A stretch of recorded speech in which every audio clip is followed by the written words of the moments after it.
EU intends to make Britain submissive. Expert says bloc is trying to punish UK for Brexit. The European Union is attempting to punish Britain for having the temerity to quit the project despite Eurocrats' protestations of innocence, a leading German economist and academic has said today.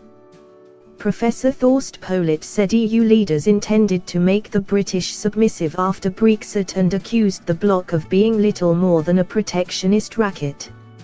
In a series of outspoken remarks, the German expert, who is chief economist at the gold bullion firm Degussa and an academic at the University of Bayreuth, ripped into Brussels.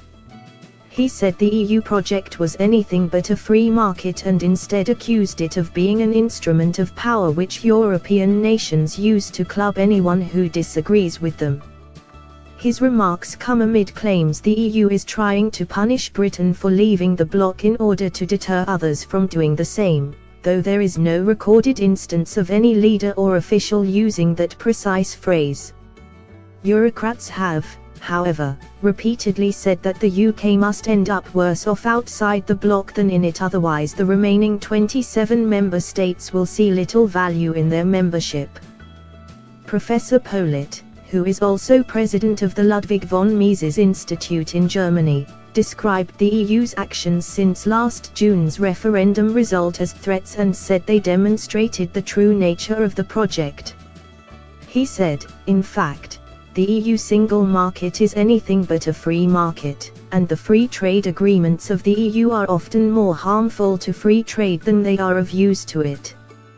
The respected academic observed, "The fact that the single market is first and foremost an instrument of power is demonstrated once more by the current Brexit negotiations. The threat of establishing massive access restrictions to the EU's single market is intended to make the British submissive or to punish them as appropriate."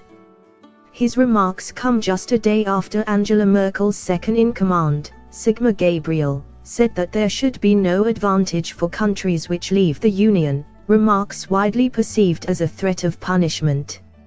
Earlier this year, the EU Parliament's Brexit rapporteur, Guy Verhofstadt, made similar remarks when he insisted Brussels could never create a state for the British which is more favourable than being inside the EU, adding, "Otherwise there's no point to the EU." Meanwhile, the bloc's chief negotiator, Michel Barnier, has repeatedly spoken of the consequences of Brexit and said that Britain will not have the same rights and it will not have the same facilities as a member state. However, the Frenchman has also reiterated there will be no punishment for Brexit and no spirit of revenge, and that the cost of Brexit would be the direct result of the choices made by the UK. The bloc's demands for a vast financial settlement, the so-called Brexit bill of somewhere between £50 billion and £90 billion, have been interpreted by some Eurosceptics as an attempt to demonstrate to both British and European voters the huge cost of leaving. Thanks for watching. Please like, share and don't forget to subscribe English News Hub for new excited videos.